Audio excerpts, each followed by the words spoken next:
Boa noite, confrades. Aqui é o Roberto Cantalovo e vamos estar iniciando aqui a terceira parte da leitura de Bronze Age Mindset do renomado BAP, Bronze Age Pervert, aqui para o projeto Missão Literária. Eu vou estar continuando aqui com os senhores da página 10, versículo 10, solicitando aqui ao meu confrade Miguel que dê prosseguimento à primeira parte da leitura. Com o senhor, Miguel. Se apresente, pode começar. Nenhum tipo de estresse é pior do que estar preso. Meus piores pesadelos são sobre abrir a porta apenas para descobrir que estou preso na mesma cela. De novo e de novo e de novo, por toda a eternidade. A exaustão que consome sua mente depois de uma longa partida de xadrez, que gera devaneios noturnos sobre movimentos sem sentido. Eu conheço poucas formas piores de tormenta. E essa exaustão é autoimposta. Mas é ainda pior quando uma força externa ou outro ser o restringe, mesmo quando se está sob controle total de seu espírito e poder. Essa condição é intolerável para os espíritos mais nobres, que preferem a morte à servidão. Muitos índios caribenhos, quando escravizados, morriam por não suportar a servidão. Alguns até mesmo cortavam seus braços, apenas para livrar-se das correntes e escapar do cativeiro. Crianças germanas eram mortas por suas próprias mães quando as legiões romanas chegavam. Tácito descreveu a vida de um germano que se dedicou inteiramente à guerra e violência, recusando-se a ser domesticado pela lei romana. Em Massada, e em outros lugares, os hebreus, quando ainda eram um povo de espírito nobre, matavam suas próprias crianças para evitar a submissão. Xenofonte descreve, no Anabasis, uma mãe com seu bebê de colo pulando de um penhasco em Urartu, apenas para escapar do avanço grego. Nós vimos vídeos de mães pulando de penhascos com seus filhos diante do avanço aliado em Okinawa. Monges budistas ateando fogo em si mesmos, a fim de envergonhar o Ocidente e suas atitudes durante a Guerra do Vietnã. Por essa razão, Nietzsche aponta que os espíritos nobres jamais se submetem à escravidão. Ou eles vivem livres, ou morrem como guerreiros. Para algumas estirpes não há adaptação à servidão. O que são esses seres? Esses seres que escolhem a sobrevivência a qualquer preço. O preço pago é monstruoso.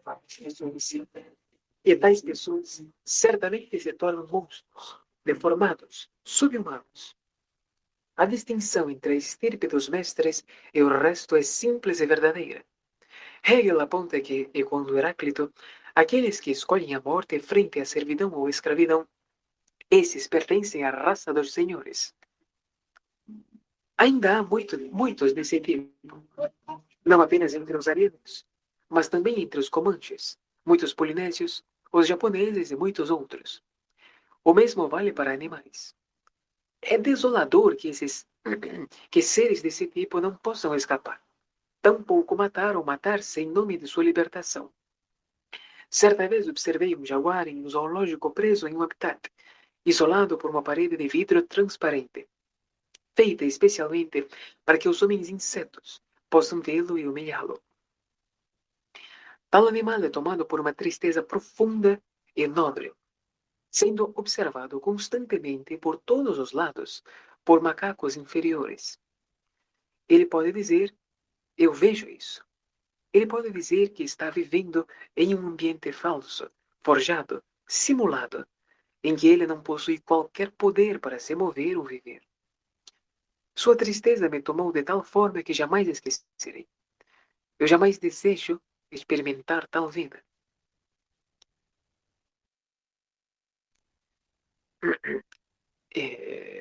Perdoe-me, camarada. Eu devo prosseguir até onde? Vai completar 10 minutos, senhor. Certo.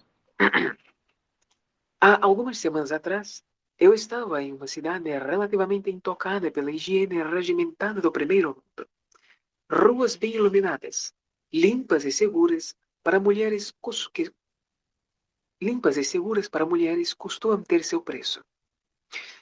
Neste local, o governo e a burocracia não poderiam estender seu poder e influência mesmo que quisesse. Havia muitos becos e recantos sem qualquer controle governamental, lapsos de controle da ordem. Nesta terra de ninguém existia a máfia, pervertidos alguns crimes, mas em nível baixo ou quase inexistente, devido à presença de vigilantes. Eu achei nesta vida um refúgio e me senti livre. Então, após um dia de farra, tomei 600 gramas de tiamina e bastante de café. Me senti como que flutuando. Sob sedutoras luzes de rio, observei o segurança quase que sob um transe demoníaco. Eu me pergunto como ele se sentiu. Ele estava em alerta, sabia que postura manter durante seu trabalho e como manter um olhar altivo, frio. Ele estava sério, vestindo um casaco militar, mas havia algum tipo de leveza em seu olhar. Talvez algum tipo de percepção fosse necessária para observar isso. Mas eu conseguia notar como ele era tomado por uma espécie de tristeza ou pensamentos distantes quando se entediava. Eu olhei para o restante da rua vazia, excepto por bêbados e vadios, e mais ao horizonte havia uma grande fonte iluminada. Não sei porquê, mas fui tomado por um impulso e me virei para observar os apartamentos do outro lado da rua. Havia somente uma lâmpada acesa em meio às janelas, e refleti sobre quem eram os moradores, o que faziam e então sobre como seria a minha vida se eu fosse o homem ou a mulher que ali moravam. Muitas vezes desejei ser outra pessoa. Não desejei ser imortal, e sim viver simultaneamente várias vidas, não sendo limitado a viver uma única vida em meio à eternidade. Nestes momentos, quando você se sente simultaneamente calmo e livre, cada detalhe da vida se torna interessante, tudo se torna imagens de um sonho pacífico, tudo pode ser observado claramente. Eu desejo saber como é ser uma garota vietnamita, dona de um salão de beleza, ou uma senhora angolana, obesa de sem nenhuma forma de vida, mesmo que a mais miserável, me escapa nesses momentos de curiosidade. Tenho até mesmo sonhos em que sou um vaso ou uma porta, livre para escolher. Eu imagino apenas a observação, a satisfação da curiosidade, não os milhares de tormentos que habitam nas pessoas que desejo ser.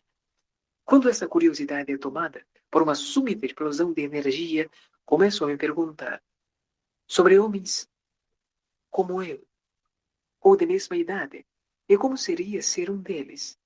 O que eles costumam pensar a cada momento, o que os leva a fazer isso ou aquilo. Eu sinto então uma grande ternura por eles e até mesmo por mim. Penso sobre as amizades que poderíamos ter e as grandes lembranças que poderíamos compartilhar. Me sinto atormentado por isso. Um tormento insuportável e difuso. Sou tomado por uma grande tristeza e irritação ao saber que jamais saberei quem mora naquele prédio. Jamais saberei o que eles sentem e veem ao observar daquela janela. Esse é todo o meu amor pela humanidade. Qualquer outra forma desse amor é vazia, é insignificante. Carneiros, quando jovens, tal como filhotes de veados, antes mesmo de sequer terem chifres, costumam brincar chocando suas cabeças uns aos outros ou em objetos. Essa é uma antecipação aos chifres que os coroam. Ninguém os ensina isso. Eles o fazem naturalmente. O que vem primeiro ao animal? O desenvolvimento dos chifres ou o conhecimento e a vontade de lutar dessa maneira? Em um fenômeno como esse está a verdade e o segredo acerca da vida e evolução. Luta por espaço. Um animal saudável, livre do estresse, não enjaulado nem domado pelo homem, sempre procura uma coisa: espaço. Animais buscam espaço no sentido físico, buscam território, mas esse sentido não é exclusivamente físico, ainda que a maioria dos animais busquem domínio sobre o território concreto. Porém, você deve também interpretar isto em outro sentido. Além do espaço físico, também é buscado um espaço para desenvolver seus poderes internos. Macacos que vivem em meio às árvores buscam tal espaço para aprimorar suas escaladas. Castores buscam margens de rios e juncos ao seu alcance para aprimorar seus talentos de construção. Grandes felinos buscam territórios extensos e com uma variedade de presas para aprimorar sua caça. Leões e cães de caça buscam o uso de suas garras, presa, uso do olfato e audição e outras coisas para aprimorar seu domínio sobre um território, sobre suas caças. Eles buscam essas coisas pois desejam se tornar mestres de si mesmos, mesmos. Todos esses organismos estão buscando aprimorar a si mesmos para dominar seu espaço. O domínio bem-sucedido leva ao desenvolvimento dos poderes inatos do animal e ao florescimento do organismo, o que lhe permite dominar mais matéria e espaço, ordenar o inferior para alimentar o superior. Esse aprimoramento de si desenvolve os talentos inatos, a ideia e o destino. Isso é verdade não apenas para a busca por comida.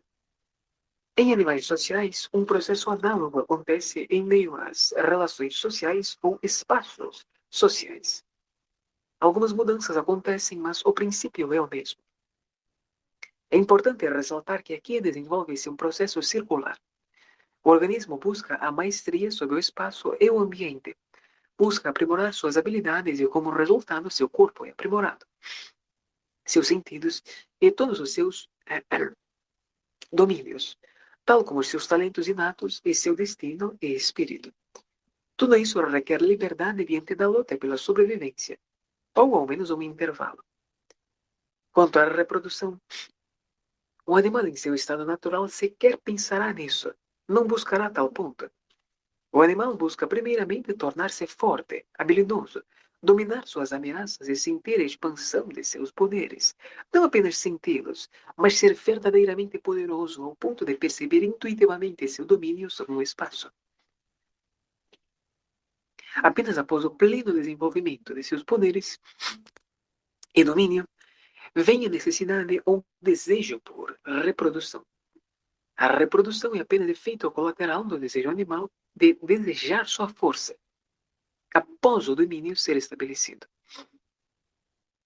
Por essa razão, muitos animais inferiores, fracos, crescem rapidamente e se reproduzem em um curto espaço de tempo. Porém, quanto mais altiva a forma de vida, mais forte, quanto mais complexa a necessidade de desenvolvimento, maior será seu intervalo de reprodução e maior sua suscetibilidade à luta pela sobrevivência e domínio. Animais que evoluem sob uma intensa competição são, em certo sentido, atrofiados, menos belos, menos inteligentes, menos magníficos. Há muitas facções e muitos caminhos na natureza que seguem rumos diametricamente opostos. Você deve aprender a ler a linguagem secreta da natureza e o que a guia. Um desses caminhos leva ao desenvolvimento do espécime supremo. Tal caminho é o caminho que guia as formas mais altas de vida.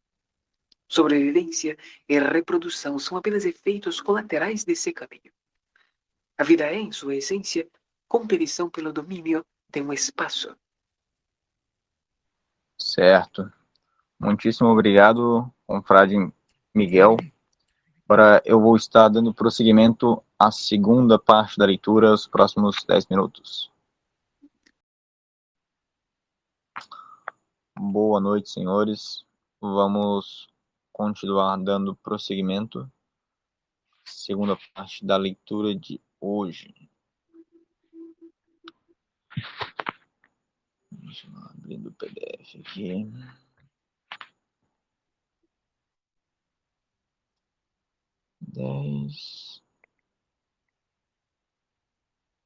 Paramos no 13 para 14, certo, Miguel? Exatamente. No versículo.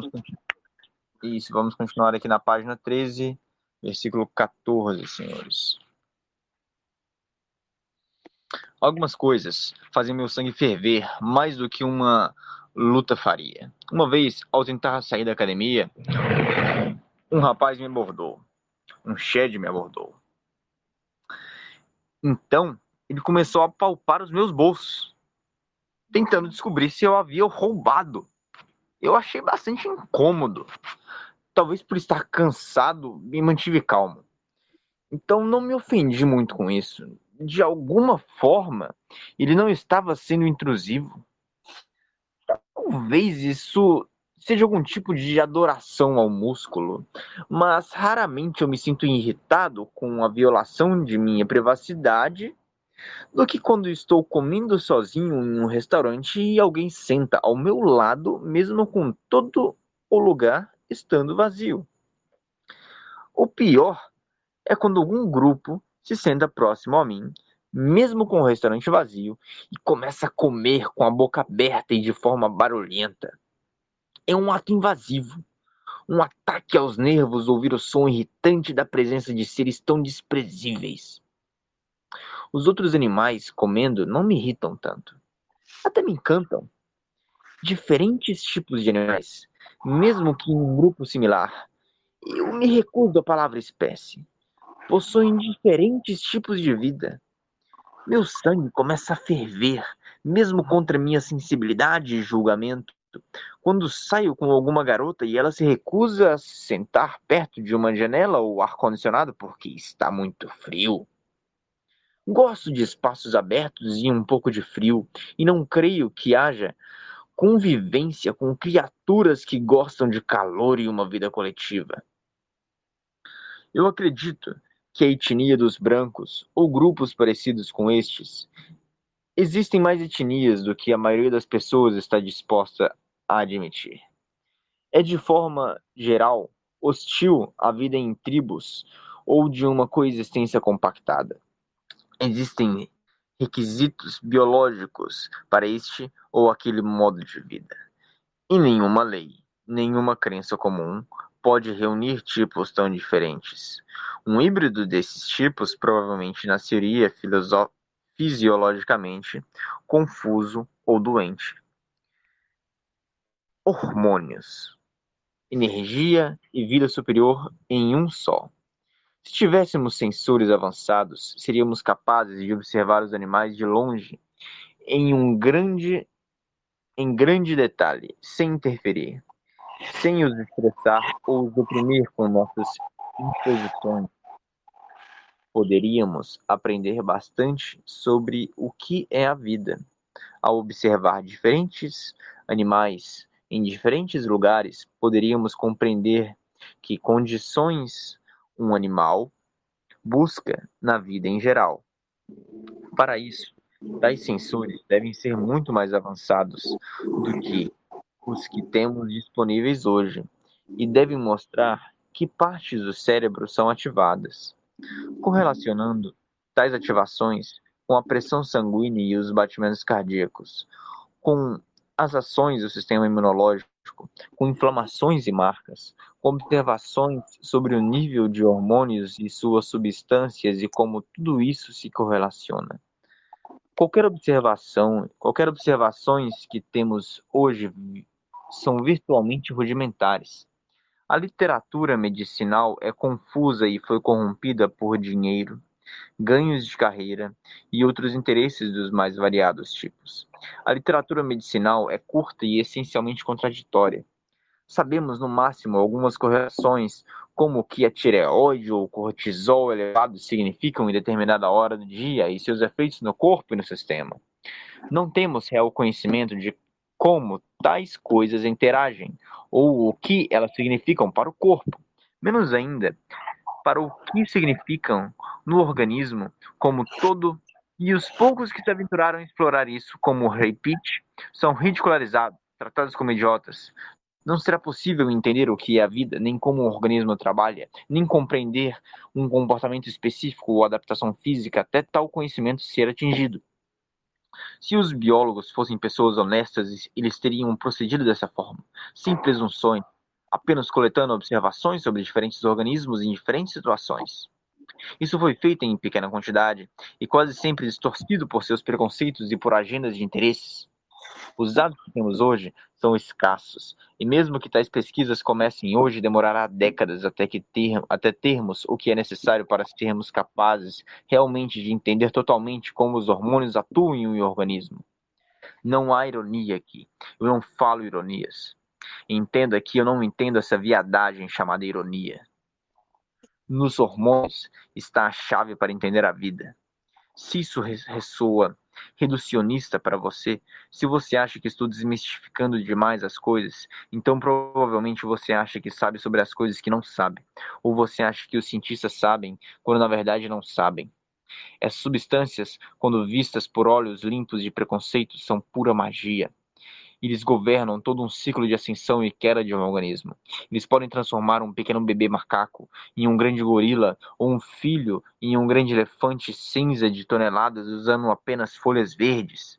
Eles podem transformar um pequeno homem fraco em um semideus grego como Hércules, ou transformar um homem forte em uma mulher indefesa. Podem mudar sentimentos e tendências. Podem fazer animais mudarem de sexo de uma forma tão espontânea e rápida que para nós é um mistério.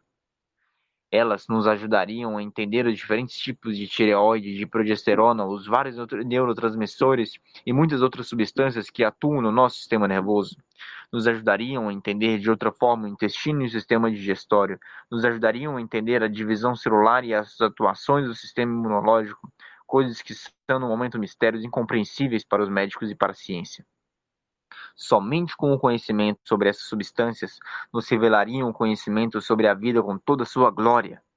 O estudo da vida, como uma caixa preta, nos levou a inúmeros enganos e erros, porque seus observadores são desonestos e estúpidos que reportam uma ação, mas não o que aconteceu antes ou depois, tampouco o ambiente e como isso afeta a vida do animal. O estudo dos hormônios pode prevenir tais enganos. Por exemplo, um animal pode agir de determinada maneira sobre estresse e pressão, mas depois de fazer a mesma coisa durante uma situação mais calma e relaxante. O mesmo comportamento pode ter significados diferentes biologicamente.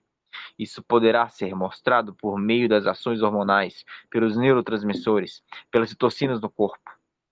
E eu direi o que eles acharão. Por ora, apenas Ray Pitt, um homem abençoado e com grande genialidade, tentou decifrar os grandes segredos que tais substâncias possuem. Ele aprendeu que existem pelo menos dois tipos de vida. Geralmente, pensamos na dualidade vida versus matéria inanimada. Que estranho que as mais primitivas línguas, como os grunhidos aglutinantes de neandertais como o basco, não distinguem entre gênero e substantivo, mas entre animado e inanimado. Eu me pergunto de que forma eles chamariam a levedura. Aprenda que existem dois tipos de vida, e a levedura é diferente da vida superior. A vida superior possui extravagâncias e mistérios, mas sua base é sua diferenciação e estrutura. A levedura é uma bolha amorfa que se expande, enquanto o organismo superior possui diferentes pares com diferentes funções, diferentes órgãos e sistemas diferentes de si. Os sexos são diferentes porque possuem formas de reprodução sexual diferentes, e alguns tomam por principal diferenciação a reprodução assexuada versus a reprodução sexuada. Mas é óbvio que a diferenciação da vida superior vai além disso. Para preservar a função de diferentes órgãos e diferentes sistemas dentro de si, um organismo sacrifica a capacidade de se expandir e replicar indiscriminadamente, como a levedura faz, por exemplo. Você pode pensar nisso como um sacrifício de suas habilidades, ou dizer que estes dois métodos, ou tendências de replicação e replicação de células de um lado, e a preservação e diferenciação de uma função superior de outro, são como pares do outro. Ambos são governados por diferentes hormônios e neurotransmissores, onde o estrogênio e a serotonina são substâncias de estresse, que governam a divisão celular, mas a tireoide e a progesterona governam a preservação da função. Não é correto chamar o estrogênio de hormônio sexual, e sim um hormônio de estresse, cuja grande presença no corpo feminino acontece porque as mulheres estão sempre sob grande estresse devido às ondas celulares internas e à menstruação. Esse quadro geral está longe de ser completo, mas pode levar a observações interessantes.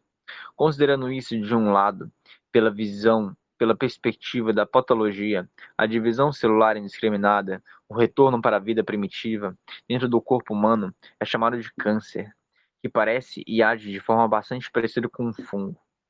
Por outro lado, do ponto de vista da saúde, a estrutura do corpo é preservada pela extensão das células que, com sucesso, comandam a energia. E então, para falar artisticamente, mas da maneira certa, os hormônios que promovem a energia celular são precisamente aqueles que promovem a preservação da função, nomeada tireoide, enquanto o hormônio promove a fadiga e que leva à energia é precisamente o que promove a divisão celular, inflamações que produzem os radicais livres, que quebra a ordem e função. E em um nível mais amplo, isso deve ser conectado com a verdade fundamental da natureza de que a estrutura e a energia devem ser o mesmo, que energia não é tão difusa quanto imaginamos.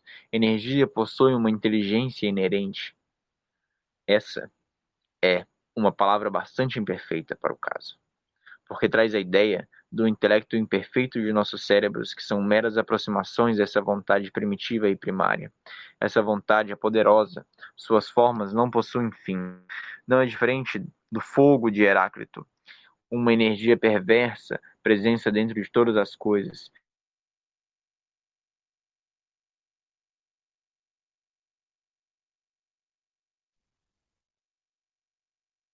Letras, quer que eu leia? Iam para os antigos gregos em sonhos. Contrário a isso, existe o excesso de carne que vemos em obesos e sedentários, não só no mundo moderno, mas também na vida doméstica, do vilarejo, nos vales fétidos, nos matriarcados, na dominação, nos escravos, na poluição das cidades, na vida no pântano, na vida humana decaída à mera existência, na vida com um fim em si mesma.